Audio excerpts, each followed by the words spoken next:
What is up, everyone? Sir Dr. K here, and welcome back to another episode of LEGO Star Wars: The Complete Saga. But before we get into this, I wanted to show you guys this because I just realized that this is a really epic wallpaper. Check it out. Yeah. So if you don't know, I have like a bazillion Star Wars wallpapers that are at least full HD because my main monitor is full HD, and I never, with very occasional exceptions, run a wallpaper that's less than the native resolution of my display. And so I won't run anything that's less than 1080p as wallpaper, because running at sub-native resolutions looks awful. But I'll try to find a download link for you guys to put down in the description, because this is an awesome wallpaper, and I thought you guys should know about it. But anyway, with that out of the way, let's see if OBS transitions correctly. Yeah, it did it. Okay, so I actually already started recording the chapter, but then I looked over and OBS was just showing the title screen without even like the initial menu options. It was just LEGO Star Wars: The Complete Saga, a static image, and I was like, OBS does this sometimes, but I thought that it needed to be have more maximizes and minimizes of a full screen window like LEGO Star Wars: The Complete Saga for it to glitch out like that. So I restarted OBS. I won't be needing that footage, so yeah. However, the start, I did kind of like the start of that footage, because right after I got into the game, Obi-Wan took out his saber, and it was kind of funny, because it was just like, I'm ready for anything, and I'm just, there's nothing to be ready for. It was funny, because normally your non-active characters might pull out their weapon if they sense an enemy nearby. But there were no enemies nearby. It was the cantina. And, you know, the people that could be enemies were not hostile at that moment. So, oh, and the other thing. Yeah, this bit is funny. Yeah, still funny. Just gotta wait for it. Have to imagine, you know. Well, of course, we know that Luke thought it was kind of weird, because in the movie he said, oh, strange place to find a Jedi Mastery, right? But you can imagine, you know, he comes to this swamp planet and it's just like, what do I do here? And then he just waves to R2 like, yeah. And then that little run thing is just like, and then there's another thing. Okay. So in the special edition, you probably know they made a lot of changes to the original trilogy when they released it as the special edition. Some of which a lot of Star Wars fans were not fans of. And one of those changes that I am definitely not a fan of was that they made Luke less witty. So in the original release, he said after R2 got spat out of the swamp monster or whatever, he gets spit out, and you know he's brushing him or wiping him off, and he's like, "You're lucky you don't taste very good." And I was like, that's funny, that's witty, that's cool. But then they changed it in the special edition to, you were lucky to get out of there. That's like, come on, man, you're just stating the obvious. Wow, 2 blue studs in a row. That's pretty nice. And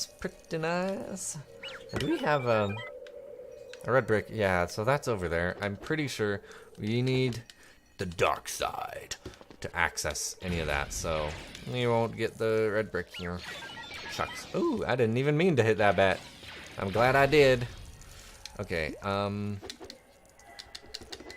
and yeah, let's see.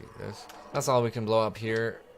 Luke hasn't yet learned to use the Force. In fact, we have not used the Force at all in the original or the prequel. Wait, no, but we've been Obi-Wan, so pretty sure we like, okay, I already knew about like the Force with the LEGO Star Wars, of course, but pretty sure like a new player would have been using the Force before this point, because Obi-Wan was a playable character in some levels, and so they would probably learn about that. But yeah. So this is the part where Luke actually learns about it. Can we? We can't jump up there. Okay. So we'll just hook across here and collect all these things, and pretty soon we're gonna meet this Yoda, if he even exists. Did you catch that? Okay. And it's kind of funny too, because okay, like Luke meeting Yoda on Dagobah for the first time is one of my favorite scenes in all of Star Wars, because it's just so hilarious. I think it's hilarious. And I just blew something up. We're not gonna bother with the studs. It's too much work. But it's just so hilarious. And I'll include several links down in the description if you want to check it out. So this link is gonna be a little whatchamacallit, the actual scene from Star Wars. It's the best one that I can find. Unfortunately, it has a bit of weirdness going on with the music. The guy actually rescored it using some music from the soundtrack that wasn't there in the original release or something. I think it works. However, there's a little low bass glitch that adds in a lot of bass where it doesn't make sense at all. But it's still pretty cool. It gets the point across. Oh, and Yoda's first line also glitches out, which is really unfortunate because that's one of the best ones. But I'll try to do that here. So Luke's all like, this is a strange place to find a Jedi Master. This place gives me the creeps. Still, there's something familiar about this place. I don't know. I feel like what? And then, okay, then it's Yoda-esque grunts, and it's just grunts.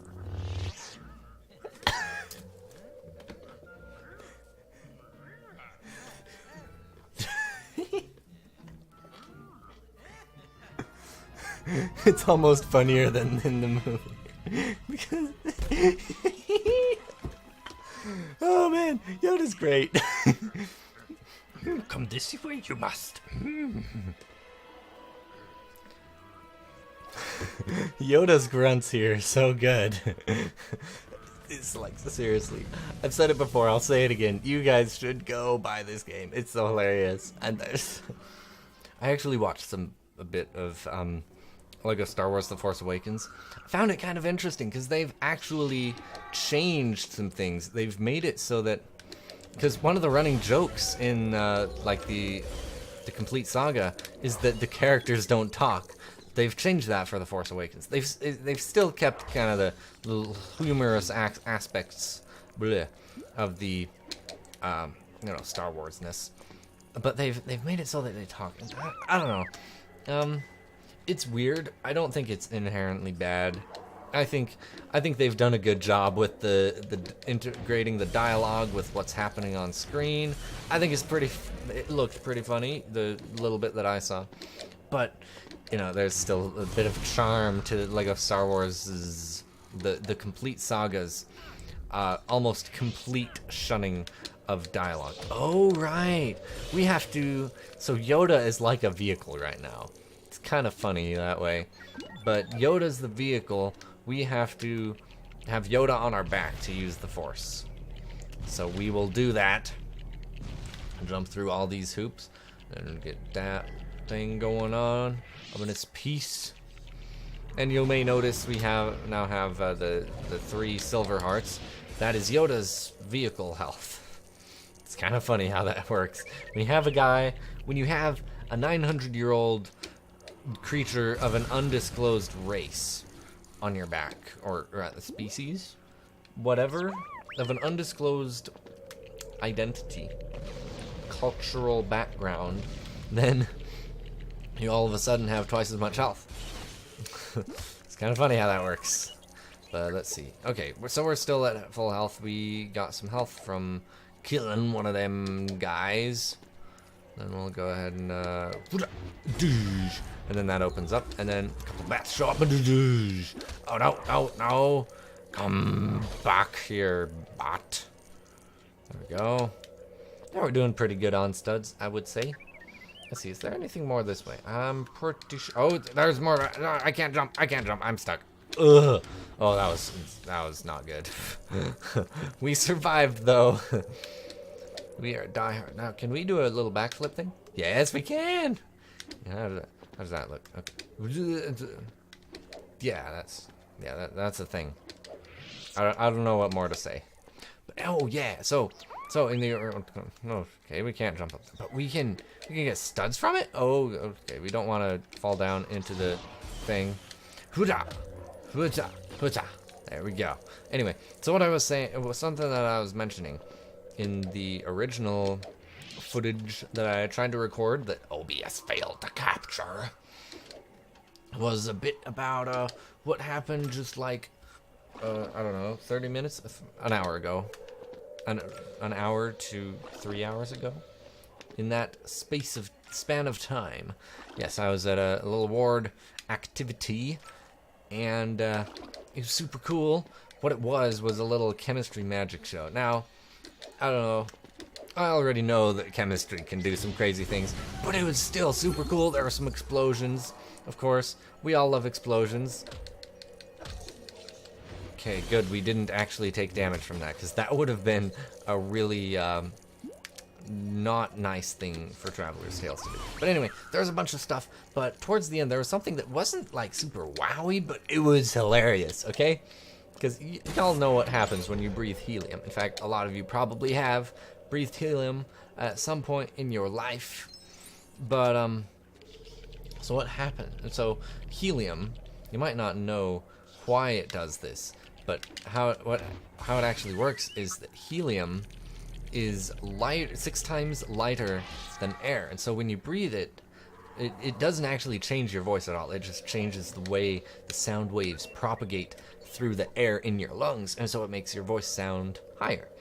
But so the professor that was doing this little magic show thing was he had a bunch of helium-filled balloons, but he also had a bunch of sulfur hexafluoride filled balloons, which was pretty crazy.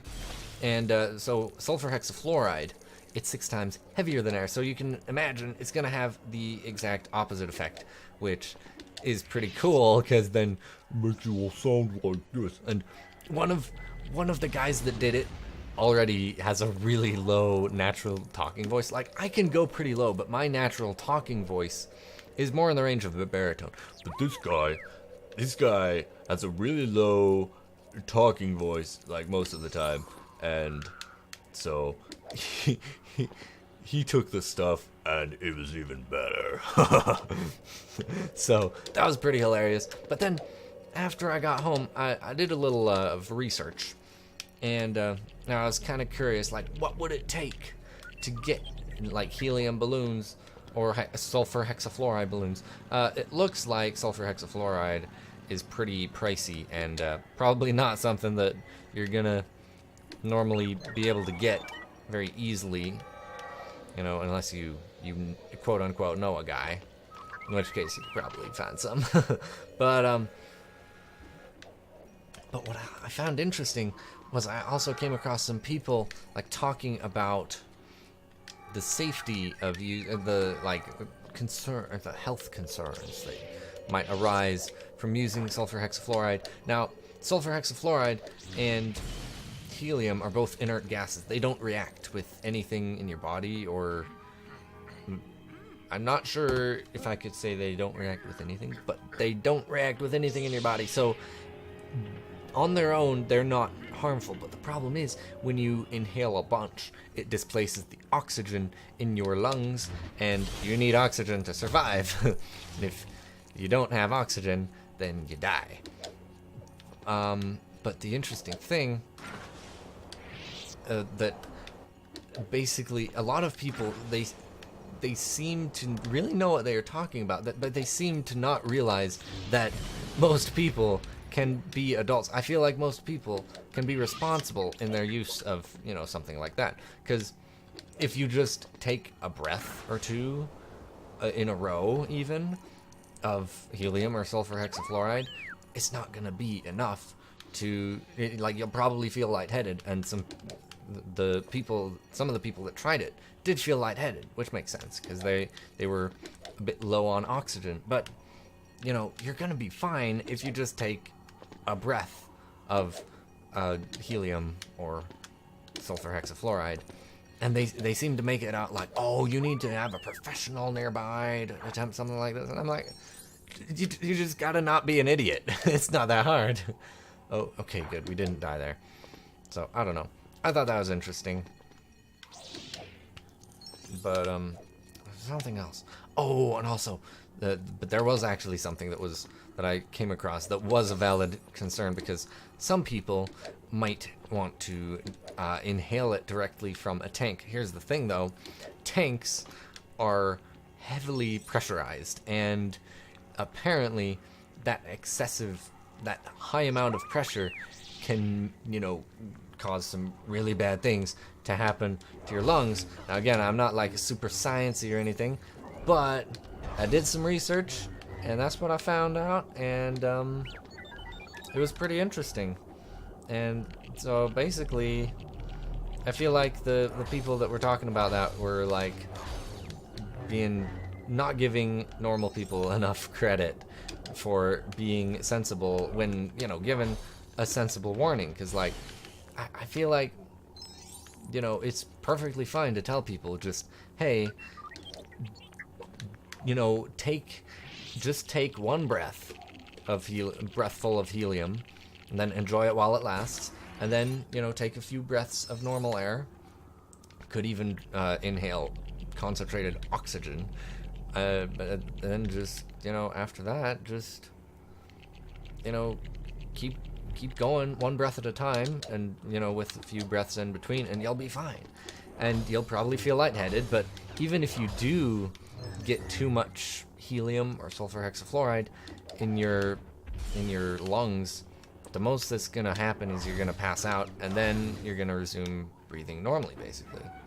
So I feel like the people that I found on the internet made it out to be a bigger issue than it is, but I don't know. I feel like the availability of sulfur hexafluoride makes it a bigger issue, because I've heard that stuff's expensive. I haven't done much specific research into that, but I have heard that, so it must be true. But yeah, that was quite a bit on that stuff. Wow. I feel like such an expert, which I totally am not. I'm like, okay, science is cool, guys, but I was never crazy into it in school. I don't know, I feel like there was just too much to remember, and it was kind of like history, like this really interesting stuff, but I was just not very good at remembering those sorts of things, and I also wasn't super motivated to like spend a lot of time in the textbook just looking, you know, just perusing all that information and, you know, learning by osmosis or what, or, you know what? No, we won't be Yoda, because he walks too slow. And I seem to have gotten the hiccups. Oh, and the other thing. There's some pretty hilarious stuff on YouTube of like different people inhaling those sorts of whatchamacallums, gases. Yes, inert voice-changing gases, which is kind of funny because, you know, when you hear inert, you think it's not going to do anything, but it changes the sound of your voice just due to how sound propagates through it. But there's a lot of funny stuff on the interwebs about that sort of thing. If you guys want a good laugh, that's a pretty good thing to look up. So yeah, I feel like there was another thing that I was going to talk about that could have a relevant link. I'm not remembering it. I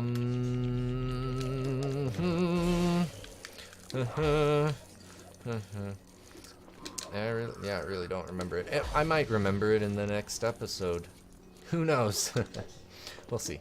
But here we go. Can we get? No, we can't get all 4. That's a bit lame. But, you know, 3 with 1 pound. That's not bad. Can't complain too much about that. I'm pretty sure this just forces that. Yeah, into a thing that you have to be a bounty hunter to do. So let's go up here. Come on, Yoda. Get with the program.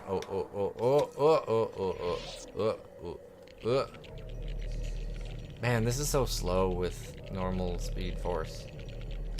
Oh, although another thing that I got thinking about while thinking about like voice changing things, right? Is so I don't know if you guys have heard, but there's this fan theory, this like is a bit crazy, not gonna lie, but it's also kind of funny and kind of interesting to think about. It's the Darth Jar Jar theory, where it's speculated that Jar Jar is secretly a Sith Lord, or that he will at some point be a Sith Lord. And there are some people even suggesting that perhaps Snoke is Darth Jar Jar.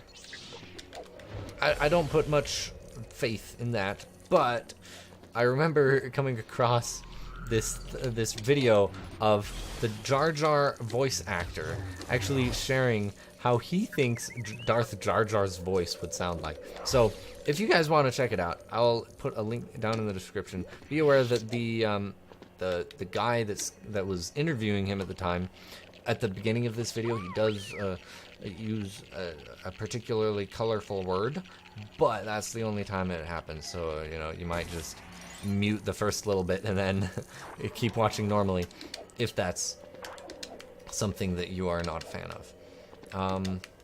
But so yeah, I don't want to spoil it for you, but I do kind of want to share my, you know what, wait, brilliant idea. Okay, I'm going to say you guys should go watch it, link down in the description, and next episode I will do my impersonation of whoever that guy is impersonation of Darth Jar Jar.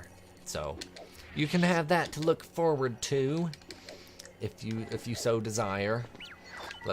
We need R2. Yes, need R2 we do. My voice has been really weird. Like I've been clearing my throat like constantly. It's weird. Okay, now here Luke's gonna try. His technique is not very solid. His stance, it's way off. Keep going. Keep going. Right. So we actually, let's go ahead and blow that up. I think we have to do it as Yoda. So if we do this as Yoda, then it should trigger a cutscene. Wait for it. Wait for it. Wait for it. Here it comes. Oh yeah. Oh, Yoda's thing. This is some good music. I like this music. So, like, a lot of the Star Wars music is so good. Like, in Episode 1, Invasion of Naboo, that's some exciting stuff. And, yeah. There we go.